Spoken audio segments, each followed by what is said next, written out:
సంచలన వ్యాఖ్యలు చేసిన సిపిఐ నారాయణ. సనాతన ధర్మాన్ని సమర్థించే పవన్ కళ్యాణ్ ను అరెస్ట్ చేయాలి. పవన్ కళ్యాణ్ పాటించే సనాతన ధర్మం క్రూరమైనది, అరాచకమైనది. ఎవరు దాన్ని సమర్థించినా వాళ్ళను అరెస్ట్ చేయాలి. సనాతన ధర్మంలో విడాకులు లేనప్పుడు పవన్ కళ్యాణ్ ఎలా విడాకులు తీసుకున్నాడు? సనాతన ధర్మాన్ని విమర్శించే వారిపై పవన్ కళ్యాణ్ చర్యలు తీసుకోవాలంటున్నారు. కానీ ఆ ధర్మాన్ని సమర్థించే వారిని శిక్షించాలి అని అన్నారు. సనాతన ధర్మాన్ని గురించి పవన్ కళ్యాణ్ మాట్లాడిన తర్వాత నేను దాని మీద కామెంట్ చేసిన మాట వాస్తవం. అయితే నా కొటేషన్ తీసుకొని 3 పెళ్లి అని చెప్పేసి మాట పెట్టుకొని నా మీద విమర్శిస్తున్నారు. నేను దానిలోకి పోలే. సనాతన ధర్మంలో విడాకులు ఉంటాయా? నేను అడిగిన ప్రశ్న అది. సనాతన ధర్మంలో విడాకులు లేదు. ఎందుకంటే ఒకసారి పెళ్లి చేసుకున్న తర్వాత భర్త ఎంత వేధించినా, ఎంత ఏడిపించినా, వాడు ఎంత యథోపనం చేసినా అతనితోనే కాపురం చేయాలి.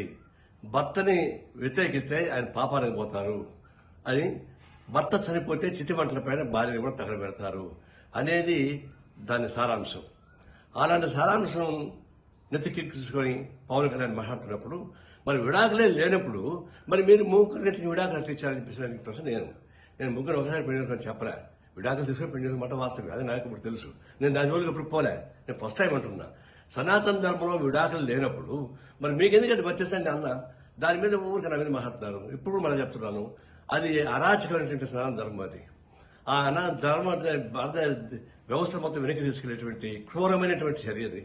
అలాంటి క్రూరమైనటువంటి ఫిలాసఫీని ప్రచారం చేయడం అనేది చాలా ఘోరమైనది. ఇప్పుడు చెప్తున్నా, సనాతన ధర్మాన్ని విమర్శించే వాళ్ళని అరెస్ట్ చేయని చెప్పేసి పవన్ కళ్యాణ్ చెప్తున్నాడు. నేను చెప్తున్నా, సనాతన ధర్మాన్ని సమర్థించే వాళ్ళని అరెస్ట్ చేయమని చెప్పేసి చెప్తున్నా. పవన్ కళ్యాణ్ వాళ్ళని అరెస్ట్ చేయాల్సిందే.